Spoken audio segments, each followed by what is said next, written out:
नमस्कार, बुलेटिन लेकर मैं हूं आपके साथ संदीप निरंजन सरकार। गुरुवार को शाम 4 बजे एसवाईएल को लेकर अहम बैठक होगी, जिसकी अध्यक्षता केंद्रीय जल शक्ति मंत्री करेंगे। बैठक में हरियाणा के मुख्यमंत्री मनोहर लाल और पंजाब के मुख्यमंत्री भगवंत मान भी मौजूद रहेंगे। साथ ही बैठक में मुख्य सचिवों समेत तमाम अधिकारी भी शामिल रहेंगे। बता दें कि सुप्रीम कोर्ट ने केंद्र को एसवाईएल का निर्माण करने की जिम्मेदारी सौंपी है, जिसके बाद लगातार इस पर बैठकें हो रही है।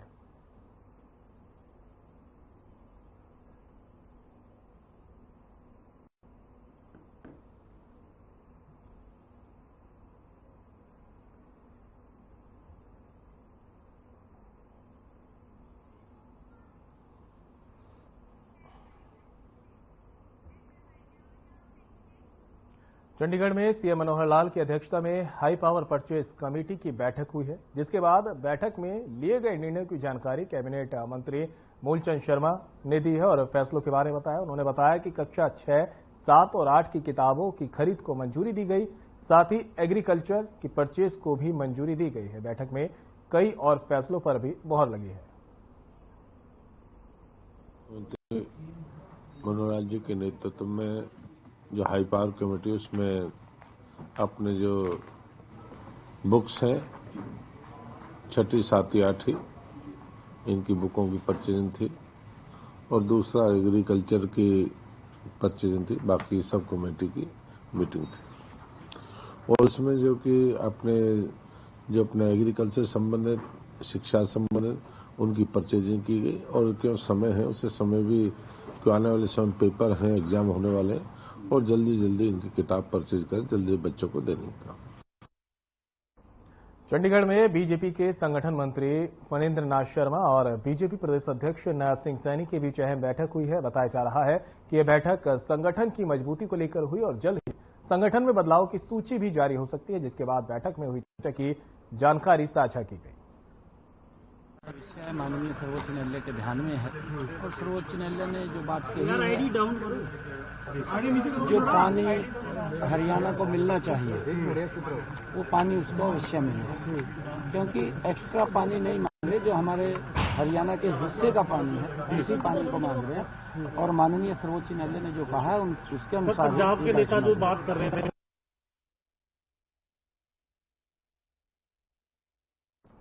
2024 लोकसभा चुनाव से पहले कांग्रेस सांसद राहुल गांधी भारत न्याय यात्रा शुरू करेंगे। इसको लेकर हरियाणा के गृह मंत्री अनिल विज ने तंज कसते हुए कहा कि उनकी उम्र अब यात्रा करने की है, क्योंकि पहले वाली यात्रा से एक पत्ता भी नहीं हिला, अब भी कुछ नहीं होगा। वहीं कांग्रेस के राष्ट्रीय अध्यक्ष मल्लिकार्जुन खड़गे ने कहा था कि रेलवे स्टेशन पर मोदी के सेल्फी पॉइंट पर सरकारी पैसा वेस्ट किया गया है। इस पर भी विज ने तंज कसते हुए कहा कि सरकारी पैसे का दुरुपयोग कैसे कहा जा सकता है। प्रधानमंत्री किसी पार्टी का न होकर देश का होता है। खड़गे राष्ट्रीय अध्यक्ष बन गए हैं, लेकिन इतनी छोटी बात भी समझ नहीं आती।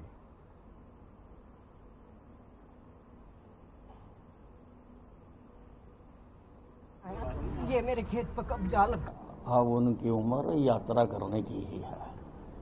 ना तो उनकी पहली यात्रा करने से कहीं पे कोई पत्ता हिला, ना उनकी इस यात्रा करने से कुछ निकलना है।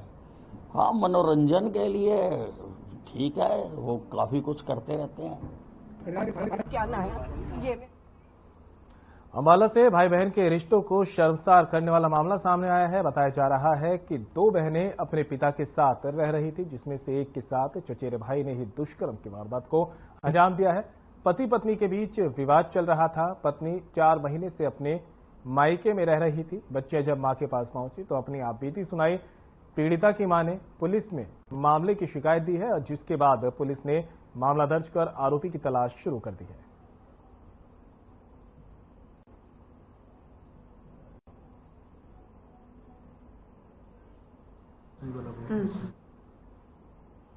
चौदह साल की बेटी है मेरी, 20-21 साल का लड़का है और कजी मेरे। उसने इसके साथ मतलब कि हरकत करी है, बहुत ज़्यादा गलत करा है। हमारे पास 23 तारीख को एसपी कुरुक्षेत्र से एक जुरा फायर कट के आई हुई है। तो उसमें सर हमने फिर यहाँ पर पंजोखरा थाना में इसके मुकदमा दर्ज कर लिया है और पोक्सो का मुकदमा दर्ज हो चुका है और लड़की के बयान कराए गए हैं। उसके बाद इनका मेडिकल हो रहा है और मेडिकल के होने के बाद जैसी कार्रवाई भी सर सामने होगी और तफ्तीश अमल में लाई जाएगी सर।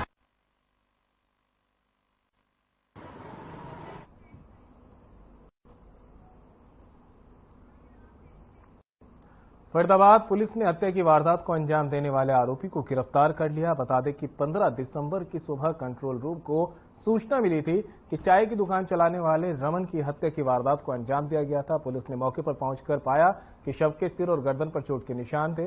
पुलिस ने मौके से कुल्हाड़ी भी बरामद की थी और कार्रवाई करते हुए क्राइम ब्रांच डीएलएफ प्रभारी कप्तान की टीम ने आरोपी को गिरफ्तार किया है।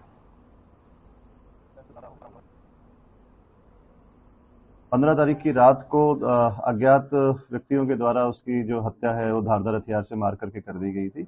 इस मुकदमे की जो जांच है वो सीपी फरीदाबाद साहब श्री राकेश आर्य जी के द्वारा क्राइम ब्रांच डीएलएफ की टीम को सौंपी गई थी। क्राइम ब्रांच डीएलएफ के जो इंचार्ज हैं सब इंस्पेक्टर कप्तान सिंह, उनके द्वारा इस मुकदमे में लगातार जो अनुसंधान किया जा रहा था और काफी मेहनत के बाद आज लगभग 12 दिन के बाद इसमें कामयाबी हासिल की गई। हरियाणा के यमुनानगर से राजस्थान स्थित श्री खाटू श्याम के लिए बस सेवा की शुरुआत हुई है, जिसे यमुनानगर के विधायक घनश्याम दास अरोड़ा ने हरी झंडी दिखाकर रवाना किया है। इस अवसर पर परिवहन विभाग के अधिकारियों के अलावा प्रशासनिक अधिकारी भी उपस्थित रहे। तो वहीं विधायक घनश्याम दास अरोड़ा ने कहा कि इस बस सेवा के चलते श्रद्धालुओं को यात्रा में सुविधा होगी और कम खर्च पर वे श्री खाटू श्याम जा सकेंगे।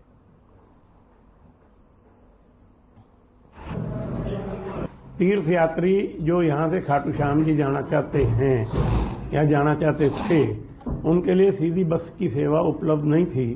उनको कई बसें बदलकर वहाँ जाना पड़ता था या टैक्सी से जाना पड़ता था, गाड़ी से जाना पड़ता था। तीर्थ यात्रियों की सुविधा को ध्यान में रखते हुए यहाँ से खाटू श्याम जी लगभग 505 किलोमीटर का सफर है। हमने हरियाणा सरकार ने सीधी बस सेवा शुरू की है। सरकार का धन्यवाद है, सबका धन्यवाद है।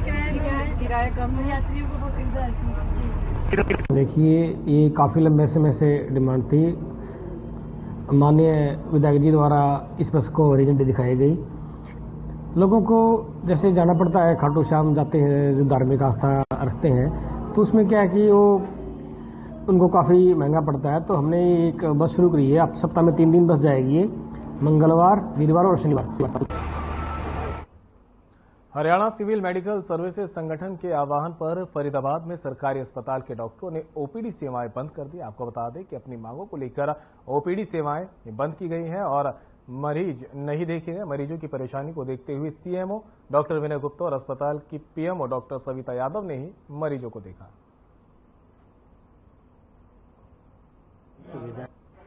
भी कई बार ब्लैक वेजेस सरकार को जगाना चाहा। आज अगर हम देखें तो हरियाणा प्रदेश में लगभग 10,000 डॉक्टरों की जरूरत है, जिसकी एवज में 2,500 डॉक्टर सिर्फ काम कर रहे हैं। और उनमें से भी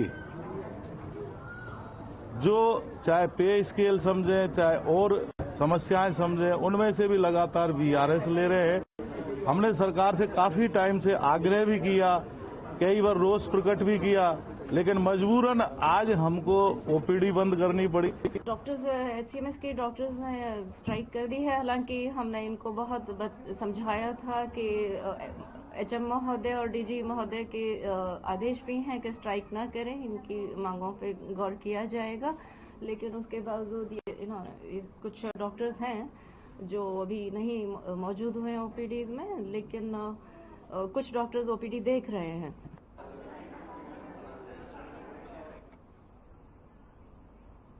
नागरिक अस्पताल के डॉक्टर्स अपनी मांगों को लेकर एक दिन की हड़ताल पर हैं। जहां नागरिक अस्पताल में आए मरीज चिकित्सकों की हड़ताल की वजह से वापस लौटे। डॉक्टर्स ओपीडी रूम में बंद रहे। इस दौरान आपातकालीन सेवाएं जारी रही। साथ ही डॉक्टरों ने कहा कि अगर मांग नहीं मानी गई तो 29 को पूर्ण हड़ताल रहेगी।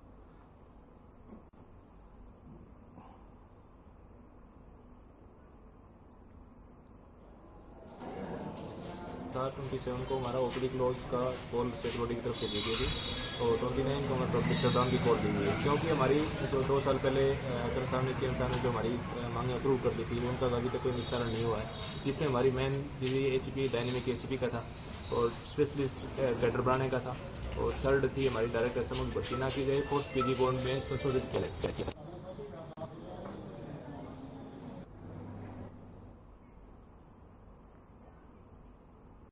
कैथल नागरिक अस्पताल के डॉक्टर्स अपनी मांगों को लेकर हड़ताल पर चले गए हैं। अस्पतालों में जनरल सर्जरी के साथ लेबर रूम और पोस्टमार्टम जैसे कामों को डॉक्टर्स नहीं करेंगे। सरकारी अस्पतालों में नए मरीज भी भर्ती नहीं किए जाएंगे। Haryana civil medical services association की तरफ से ये घोषणा की गई है कि यदि डॉक्टरों की मांगें ना मानी गई तो 29 दिसंबर से ओपीडी पूरी तरह से बंद कर दी जाएगी।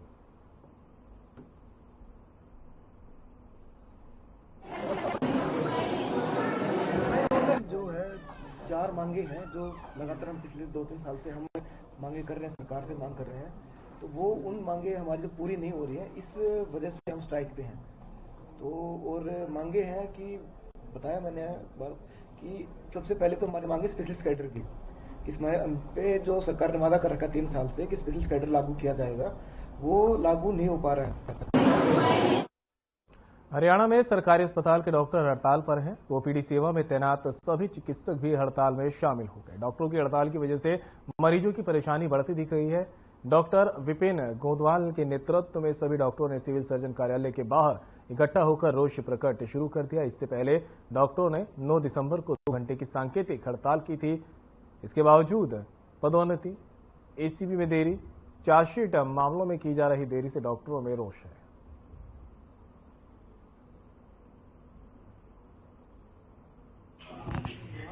हमने सरकार को एडवांस मेमोरेंडम दे रखा है। पेन डाउन स्ट्राइक की थी 9 तारीख को, उसके लिए भी दे रखा है। और आज 10 तारीख को हमने आज के लिए बताया था सरकार को कि 27 तारीख से सभी हरियाणा में जितने भी डॉक्टर्स हैं वो ओपीडी सर्विसेज बंद करेंगे हम। और कल का दिन छोड़ के 29 तारीख का लिए हमने सरकार को बता रखा है कि 29 तारीख से हम जितनी भी सर्विसेज प्रोवाइड करते हैं, whether it is emergency, labour room, OT services, postmortem, ये सब सर्विसेज जो है बंद हो जाएंगी। 29 तारीख से टोटल शटडाउन स्टार्ट हो जाएगा हमारा। क्या मांगे हैं सर इसको लेकर? मांगे हमारी वही है पुरानी 2021 में जब हमने स्ट्राइक की थी, वही मांगे हमारी, जो सबसे पहली मांग है हमारी।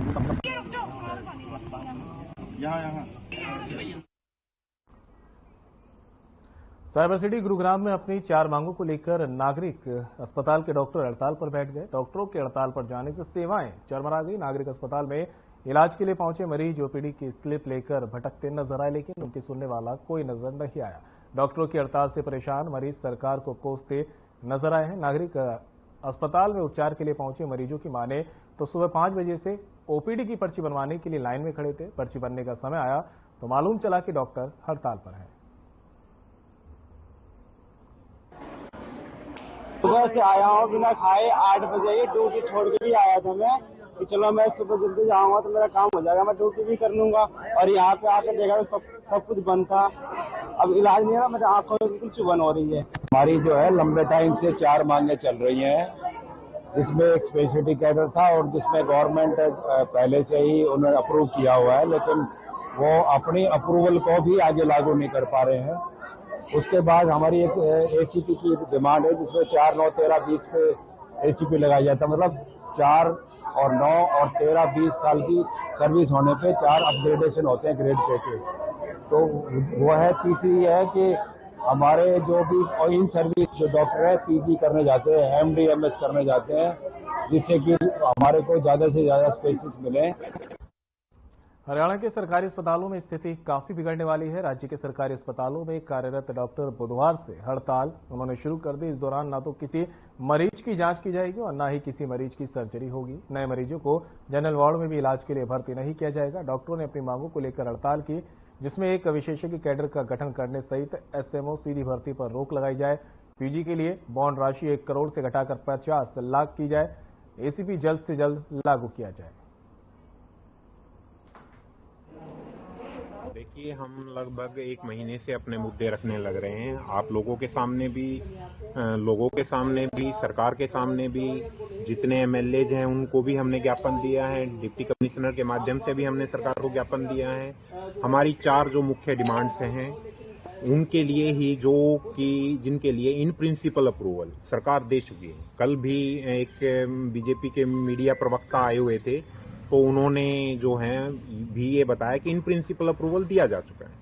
तो मैं आप लोगों के माध्यम से यही पूछना चाहता हूं कि जब इन प्रिंसिपल अप्रूवल दिया जा चुका है तो 2 साल हो चुके हैं, तो हमें क्यों ना चाहते हुए भी स्ट्राइक पे जाना पड़ता? Haryana civil medical services association है, उनके आह्वान पर हमने लगभग 10 दिन पहले जो है वो ब्लैक बैचेस लगा करके अपनी सेवाएं जारी रखी थी। डिप्टी कमिश्नर और विधायक के माध्यम से हम लोगों ने सरकार को जो है वो ज्ञापन भी सौंपा था। हमारी कुछ लंबित डिमांड्स हैं जो पिछले कई वर्षों से हम लोग उसके लिए संघर्ष कर रहे हैं। कोरोना काल और उससे पहले की हमारी डिमांड्स हैं और हमने कोरोना काल में ये जो हमारी स्ट्राइक डिमांड्स को लेकर के तब रखी गई थी, तो उस पर सहानुभूतिपूर्वक विचार करते हुए हम लोगों ने तब एक एपिडेमिक को लेते हुए कि लोगों की सेवा करनी चाहिए, ये समय हमारी डिमांड्स मनवाने का नहीं है। आज HCMS एसोसिएशन द्वारा ओपीडी सर्विसेज के बहिष्कार का आह्वान किया गया है। हालांकि आप हमारे साथ अभी राउंड भी करके आए हैं। इमरजेंसी सर्विसेज, पोस्टमार्टम सर्विसेज बिल्कुल निर्बाधित रूप से चल रही हैं। इसके अलावा नागरिक अस्पताल जींद में अभी मैं खुद आपके साथ राउंड लेके आया हूँ। पूरी हमारी ओपीडी सर्विस, गायनी की, पीडियाट्रिक्स की, जनरल ओपीडी सर्विसेज बिल्कुल सुचारू रूप से चालू है।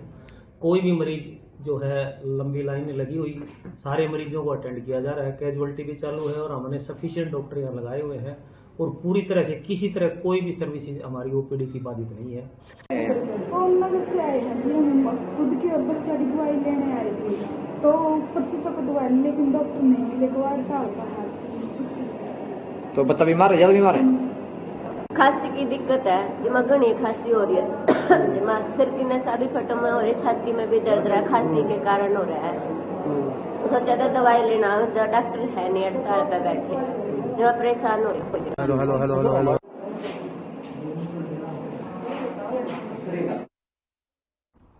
प्रदेश भर में डॉक्टरों ने अपनी मांगों को लेकर मोर्चा खोला। पलवल के सरकारी अस्पताल में भी डॉक्टरों की हड़ताल का असर देखने को मिला। डॉक्टरों की हड़ताल के चलते अस्पताल में पहुंचे मरीजों को काफी परेशानी का सामना करना पड़ा है। तो वहीं डॉक्टरों का कहना है कि उनकी मांगें पूरी नहीं की जा रही हैं, जिसके चलते वे हड़ताल पर बैठने को मजबूर हैं। साथ ही कहा कि हड़ताल के चलते ओपीडी बंद है, लेकिन आपातकालीन मरीजों को सेवाएं दी जा रही हैं।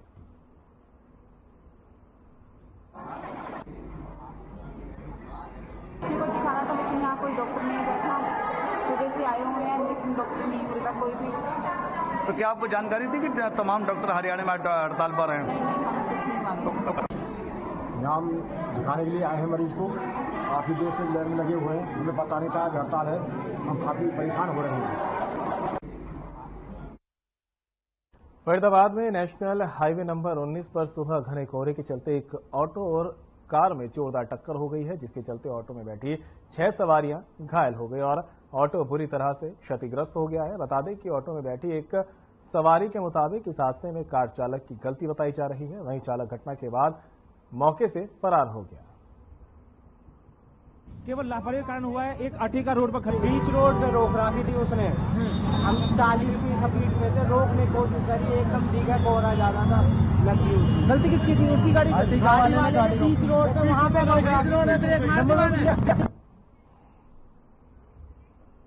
फरीदाबाद में इस मौसम का पहला कोहरा देखने को मिला। विजिबिलिटी काफी कम रही और विजिबिलिटी कम होने के चलते सड़कों पर धुंध छाई रही, जिसके चलते सड़कों पर वाहनों की रफ्तार कम देखने को मिली। बात नेशनल हाईवे की करें तो फॉग लाइट जलाकर लोग हाईवे पर चलते दिखाई दिए। ये धुंध का बहुत फायदा है। ठंड से ही मतलब गेहूं की अच्छी फसल होती है और किसान इसका बहुत बेसब्री से इंतजार कर रहे थे। अच्छा, आगे बात देखो, एक तरफ अगर जहां देखा जाए तो किसानों के लिए तो सोने पे सुहागा, क्योंकि जब तक धुंध नहीं पड़ेगी तो किसानों के गेहूं भी ठीक ढंग से नहीं हो पाएंगे और ना ही उनकी फसल भी अच्छी हो पाएगी। लेकिन दूसरी तरफ देखा जाए तो रोड पे एक्सीडेंट होने का भी बहुत ज्यादा डर रहता है। धुंध के मौसम में हो रहे लगातार हादसों को रोकने के लिए भट्टू कला के नवनियुक्त थाना प्रभारी कुलदीप सिंह ने रिफ्लेक्टर लगाओ अभियान शुरू किया है। इस मौके पर सामाजिक संस्था बाबा श्याम वेलफेयर सोसाइटी ने रिफ्लेक्टर लगाओ अभियान में सहयोग किया। साथ ही भट्टू कला थाना प्रभारी कुलदीप सिंह ने संस्था के प्रयासों की सराहना करते हुए कहा कि संस्था द्वारा चलाए गए अभियान सड़क हादसों को रोकने में बहुत कारगर साबित होगा। साथ ही संस्था लावारिश शवों का अंतिम संस्कार, वन्यजीव संरक्षण, पौधारोपण, नारी सशक्तिकरण सहित अनेक तरह के जागरूकता अभियान चला रही है, जिससे समाज को एक नई दिशा की ओर लेकर जाया जा रहा है।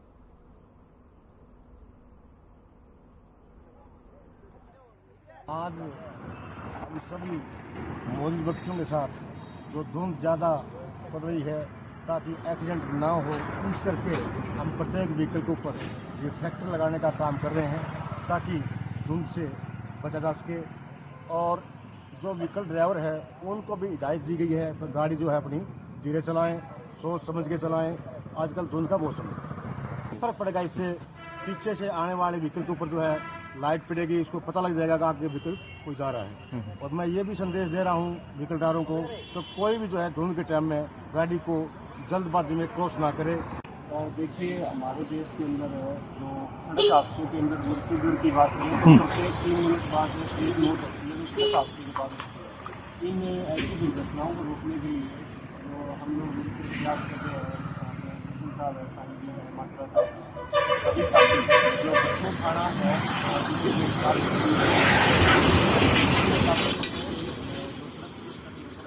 साथ काम कर रहे थे, जिन्होंने आज ध्यान दिलाया है कि दूसरे टाइम में नहीं देख पाते और उसके कारण एक्सीडेंट होता है और कई परिवारों के ऊपर उस एक्सीडेंट का असर।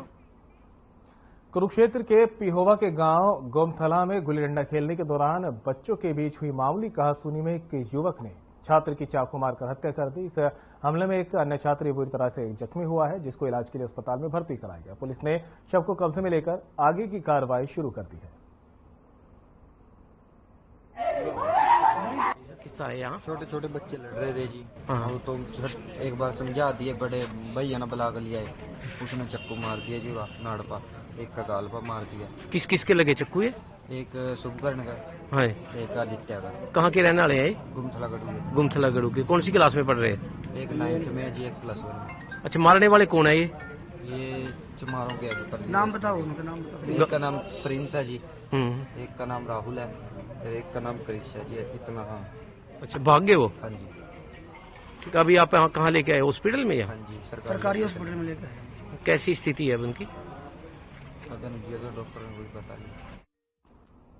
अंबाला छावनी के कच्चे बाजार में शीतला माता मंदिर में देर रात मंदिर के साथ खड़ी रेहड़ी में किसी असामाजिक तत्व ने आग लगा दी, जिससे आसपास के लोगों में हड़कंप मच गया। रेहड़ी दूधू कर जल गई। जहां रेहड़ी में सब्जी का काम करने वाले का कहना है कि वह 1970 से यहां रेहड़ी लगाते हैं, लेकिन देर रात किसी ने आग लगा दी, जिसकी सूचना पुलिस को दी गई। उनका कहना है कि किसी ने क्यों आग लगाई थी, ये अभी तक कुछ पता नहीं चल पाया। फिलहाल पुलिस में शिकायत कर दी गई है। रात को मैं यहाँ पे 10:15 बजे रेहड़ी बंद करके गया था।